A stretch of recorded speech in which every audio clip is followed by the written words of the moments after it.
नाराजगियां दूर करेंगे या ऐसा हो नहीं पाएगा। इस पर बात करेंगे जी, हमारे साथ मौजूद हैं जाहिर है किसी भी तारुफ के मोहताज नहीं इफ्तिखार अहमद साहब। मेरे लिए तो जाहिर है तजिया निगार से ज्यादा सर आप कॉन्स्टिट्यूशनल एक्सपर्ट हैं, बहुत शुक्रिया आपने वक्त दिया। और दानियाल बैरिस्टर दानियाल ने हमें ज्वाइन किया GPMLN से। मैं इफ्तिखार साहब आपसे शुरू कर लेती हूँ कि एक तो ये फरमा दीजिएगा कि क्या आप ये प्रेडिक्ट कर रहे थे ये सिनारियो होगा, क्योंकि हमें बार बार बताया जा रहा था कि फलां नहीं है, वहदतुल मुस्लिमीन अलग हो गई, फिर वहदतुल मुस्लिमीन वापस आ गई, फिर फलां खातून जो है उन्होंने अलहदगी इख्तियार कर ली, खुर्रम लगारी साहब का पता नहीं है, वो मुल्क में नहीं है, एक और बासमा साहिबा है वो बाहर मुल्क में है। अब ये तमाम तर वोट गिनवा रहे थे हमें और हमें लग रहा था कि शायद ऐसा ही होगा, बहुत पॉजिटिव नजर आ रहे थे। और 8 तारीख तक ये फैसला नहीं हुआ था क्या अदम एतमाद लाया जाए या एतमाद का वोट लाया जाए। पहले तो दोनों चीजें ले आए, फिर अदम एतमाद वापस ले लिया, एतमाद का वोट उन्होंने बार बार इसको जारी रखा। आज कोर्ट में बिल्कुल पीछे हट गए सारा मामला। कल रात तक हमें बताते रहे कि जी आइन की पामाली हुई है, कानून की हुक्मरानी नहीं रही और पार्लियामेंट जो असेंबली है उसका मजाक बना दिया गया है। तो सर आज ये फिर कोर्ट वोट में क्यों नहीं आए, क्या हुआ है ये पंजाब असेंबली में? कोई वायलेशन नहीं हुई। कल रूल ऑफ में कहा जा सकता है कि उसमें कोई गलती हो गई हो। वो ये थी कि एक दिन ख़त्म हो रहा था और एक दिन से दूसरे दिन में जाने के लिए ब्रेक लेनी होती है असेंबली को, वो भी उन्होंने रूल्स ऑफ प्रोसीजर के तहत ली। अब ये बात तो मान लेनी चाहिए कि उनके पास वोट थे और बल्कि इसमें नुकसान और 5 आदमियों का हो गया जिन्होंने वोट नहीं डाला और उसके लिए इलेक्शन कमीशन के पास पार्टी ने कहा कि इनके लिए हम दरख्वास्त करेंगे कि डिस्क्वालीफाई कर दे, लेकिन अब तो खैर असेंबली टूट गई है। बात यह है कि आज जो कुछ भी हुआ इससे एक बात साबित हो गई, पाकिस्तान मुस्लिम लीग एक मजबूत सियासी पार्टी के तौर पे काम नहीं कर पाई पंजाब के अंदर जब से वो अपोजिशन में बैठी है। उसके फैसलों में कोई ताकत नहीं है, उसके फैसलों में कोई हम आंगी नहीं है। वो सुबह कुछ फैसला करते हैं और शाम को फैसला उनका मुख्तलिफ होता है। वो अपने मुखालफिन के खिलाफ कोई ऐसे मुकदमात नहीं बना सके जो प्रोसिक्यूटर जाके अदालत में पेश कर सकता और उनको यकीन होता कि जिनके खिलाफ मुकदमात बनाए जा रहे हैं वो मुकदमात बिल्कुल दुरुस्त हैं और प्रोसिक्यूशन के लिए आसान होगा कि उन पर जिन लोगों के खिलाफ वो मुकदमात हैं उनको सजा हो जाए।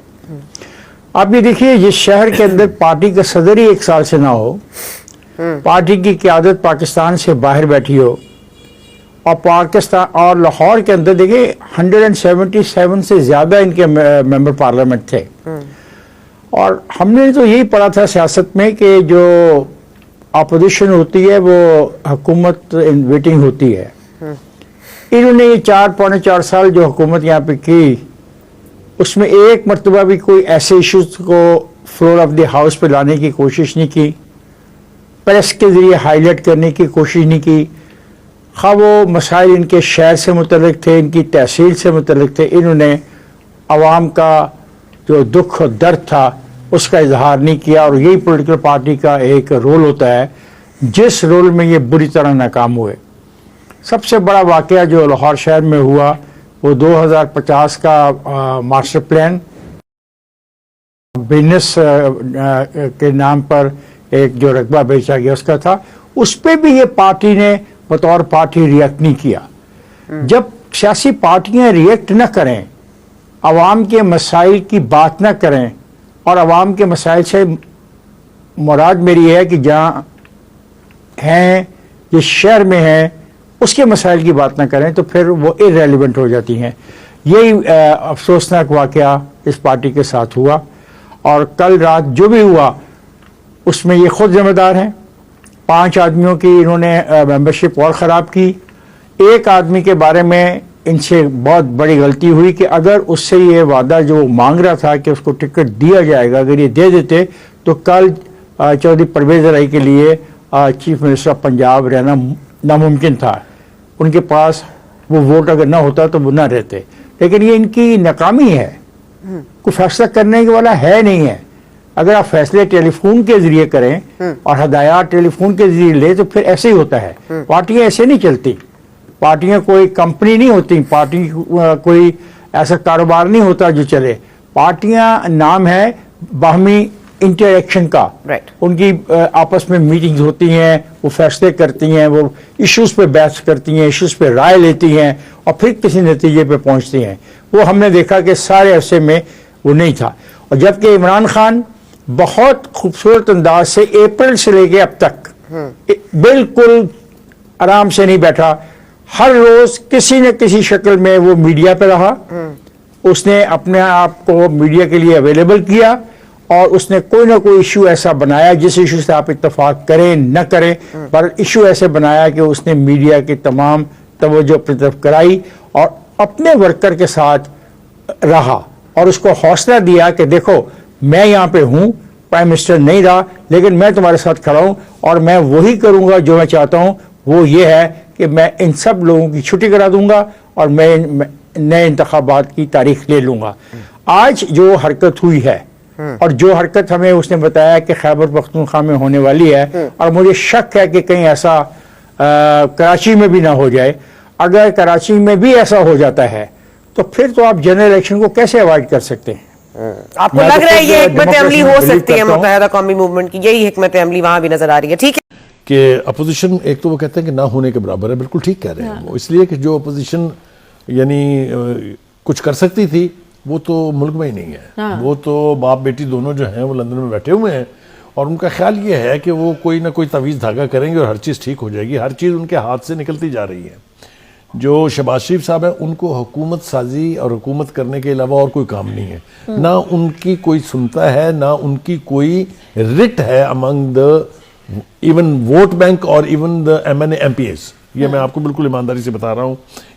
क्योंकि सारा इख्तियार जो है वो या बाप के पास है या बाप के वसातत से बेटी के पास है, और वो दोनों यहाँ पे नहीं और वो नहीं। इससे अगली बात बताने वाला हूं मैं आपको कि leader of the opposition in the Punjab assembly जिसके खिलाफ ये सारा कुछ हो रहा है वो भी मौजूद नहीं है। हमजा शहबाज साहब भी नहीं है। आप मुझे बताइए, इनकी अकल का मातम करे आदमी, इनको कौन बताने वाला है? कौन इनके एडवाइजर्स हैं? बुखारी साहब मुझे बताइए ना कि मतलब इतना फॉर ग्रांटेड आप ले कैसे सकते हैं? क्या सियासत से दिल भर गया आपका? देखिए, अगर आप फॉर ग्रांटेड लेंगे तो उसकी कीमत भी आप ही चुकाएंगे। वो मैंने और आपने नहीं चुकानी, वो यही चुकाएंगे और चुकाएंगे। मैं बता रहा हूं आपको। देखिए क्या हो रहा है। राना सनाउल्लाह साहब वहां से तशरीफ ले आए, चलिए ठीक है जी, उनका मैं पंजाब हुकूमत लेके जाऊंगा वापस, जैसा आपने कहा। जितनी उनकी इस्तात थी, जितनी उनकी बसात थी, उसके मुताबिक उन्होंने कोशिश की, बयानात दिए, प्रेस कॉन्फ्रेंसेस की। यही हालत तारुल का भी है। हालांकि ये उनकी असाइनमेंट थी कि उनको इंश्योर करना था कि ये वोट जो है वो पास ना हो। जो झूठ बोले गए ना इनकी तरफ से, उसके ऊपर बात करना बहुत जरूरी है। पहली बात तो ये कि हमें कल रात को वोट से पहले बताया गया कि इनके तो 20 से 25 लोग गायब हैं। हमने इन्हीं जराये को इस्तेमाल करते हुए इस प्लेटफॉर्म से भी ये कहा था, मुझे अच्छी तरह से याद है।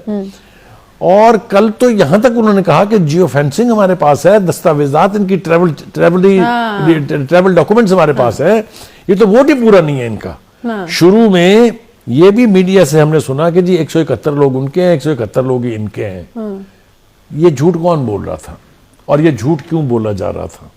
इसने यानी जो हुकूमत है उसका काम मजबूत किया और अपोजिशन की टल्ली बजा दी। ये टल्ली बजी है कल जो कुछ भी हुआ है और अब जो कुछ भी हो रहा है। आप देखिए, जिस हुकूमत में अटॉर्नी जनरल का पता ना हो कि कौन है, एक पेश हो रहा है गवर्नर के केस में और दूसरे के बारे में अदालत आलिया जो है, सुप्रीम कोर्ट जो है, वो पूछ रही है कि भाई उसका क्या हुआ। साफ का अटॉर्नी जनरल तो वो थे। ये तो इनका हाल है, ये इनकी परफॉर्मेंस है।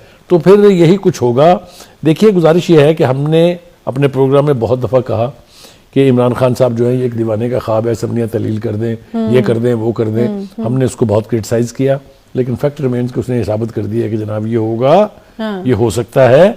अगर पंजाब की असम्बली रिजॉल्व करने की जो समरी है वो चली गई है गवर्नर को, तो जो हमने आवाज़ सुनी है KPK की तरफ से वो ये है कि जी हम जो ही ये तहलील होगी उसके फौरन साथ जो है वो हम भी तोड़ देंगे।